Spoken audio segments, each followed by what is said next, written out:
No editorial de ontem, eu trouxe o trecho da fala do general Gonçalves Dias, onde ele fala que o documento não condizia com a realidade da ABIN e que esse documento precisava ser formatado assim para depois ser entregue.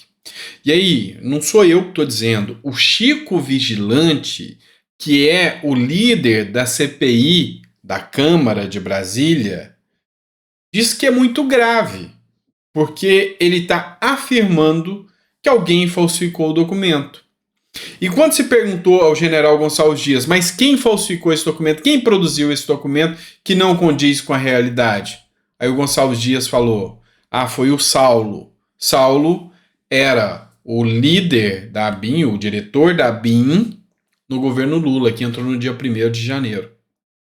E aí, o que me chamou a atenção foi esse editorial aqui da Jovem Pan. Gonçalves Dias afirma em CPI do 8 de janeiro que não recebeu o relatório da ABIN sobre riscos de invasões.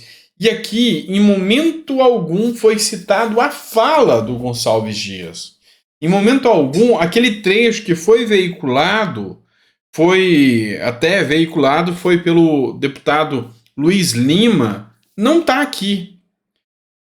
Olha só o que esse editorial da Jovem Pan fala. Em depoimento à Comissão Parlamentar de Inquérito, a CPI dos atos antidemocráticos da Câmara Legislativa do Distrito Federal, na quinta-feira, 22 de junho, o general Gonçalves Dias, ex-ministro do Gabinete de Segurança Institucional da Presidência da República, afirmou que não recebeu nenhum relatório prévio da ABIN informando sobre o risco da manifestação do dia 8 de janeiro. Entretanto, a ABIN fez um relatório onde constavam 11 notificações ao general Gonçalves Dias. Até então, nenhum pedido de prisão foi expedido. Nenhum pedido de prisão foi exarado. Nada, nada, nada.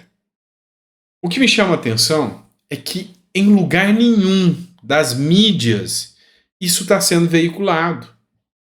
Com exceção das mídias independentes, Hora Brasília, Terra Brasil Notícia, o próprio Pleno News, com exceção desses editoriais, Conexão Política, a mídia tradicional, nada. E algumas mídias que outrora batiam muito na busca pela verdade sobre os atos do dia 8 de janeiro, também não estão trazendo com a contundência de outrora. Enfim, é o Brasil, como diz o próprio Marcos Duval, o sistema venceu. Vamos lá, mas a gente precisa analisar com um pouco mais de profundidade isso aqui. Você sabe que está acontecendo o julgamento do Bolsonaro, que pode torná-lo inelegível. O que me chamou a atenção, e bastante, foi que, embora algumas mídias que outrora a gente via uma maior contundência em atacar o Bolsonaro, dando voz, ou seja, colocando explícito a defesa do Bolsonaro. E diga-se de passagem, uma defesa genial. Olha só o que aconteceu. O Dr. Tarcísio, esse aqui, o jornal Estadão colocou o seguinte: advogado de Bolsonaro defende ex-presidente e cita tentativa de varrer direita do mapa político. E é exatamente isso que está acontecendo. O advogado Tarcísio Vieira de Carvalho teve 30 minutos para falar em nome de Bolsonaro. Ele abriu a fala tentando despolitizar o julgamento. Não está em julgamento como se quer fazer crer o bolsonarismo. Não se está a arbitrar uma disputa sangrenta entre a civilização e a barbárie. Citando palavras de ministros do Supremo e fazendo aqui um confronto direto. Advogado corajoso. É desses que eu gosto. Ouça o trecho da fala dele, onde ele faz a defesa de Bolsonaro. E o interessante aqui, eis que o Estadão trouxe essa tese de defesa. Eu achei bem interessante. Ouça comigo. Não está em julgamento como quer se fazer crer o bolsonarismo. Não se está a arbitrar uma disputa sangrenta, imaginária entre a civilização e a barbárie. Não está em julgamento, mesmo porque o Tribunal Superior Eleitoral é um tribunal. não é um parlamento, não é um colégio eleitoral. Não está em julgamento, portanto, aqui, nesse processo, a validade, por exemplo, de um processo de direita para a vida política da nação. Nada disso está em julgamento, não pode ser assim. Está em julgamento a reunião com os embaixadores, a vida muito antes do início do período eleitoral e das eleições, em julho de 2022, em que o presidente, sim, talvez num tom inadequado, ácido, excessivamente contundente, fez colocações sobre o sistema eleitoral brasileiro, sobre aprimoramentos necessários sobre o sistema de colheita de votos. A impropriedade da via eleita, excelências, é patente. Patente. São tipos que, num escrutínio severo, isso seria legítimo, teriam condão de gerar multas. Essa reunião, nem de longe, ostenta um caráter eleitoral. No devido processo legal, são os meios que justificam os fins. Não para colocar fim eleitoral em Bolsonaro, no bolsonarismo, ou mesmo para varrer do mapa político um projeto de direita para o Brasil. Vamos resumir toda essa fala do Dr. Tarcísio aqui, para que você me entenda. Ele falou na cara dos ministros do TSE: vocês estão agindo como políticos e não como julgadores. É isso. Resume-se tudo a isso. O intuito aqui não é acabar com a direita. É saber, Bolsonaro cometeu algum crime eleitoral? Não cometeu. E aqui eu falo na condição de advogado. Aqui eu estou falando na condição de advogado corroborando com as falas do Dr. Tarcísio. E, senhores, vocês já me conhecem o suficiente para saber que eu, de maneira alguma, seria um passador de pano para Bolsonaro ou qualquer um que fosse, que eu achasse dentro dos limites da lei, equivocado. Mas não é esse o caso. Não é.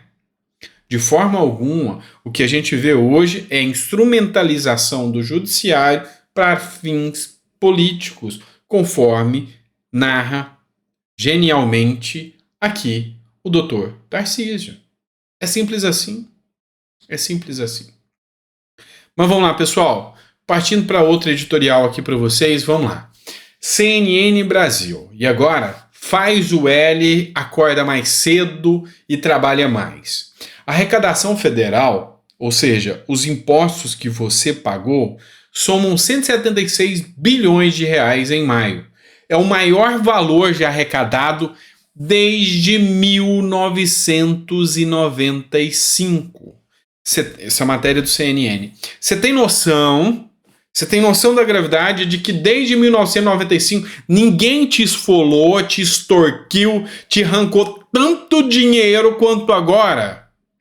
Mas esse dinheiro está voltando para você? Não, está servindo para comprar deputado para fazer aquilo que eles querem. O projeto de poder particular deles. É emenda, é fundão, é tudo isso que isso aqui vai.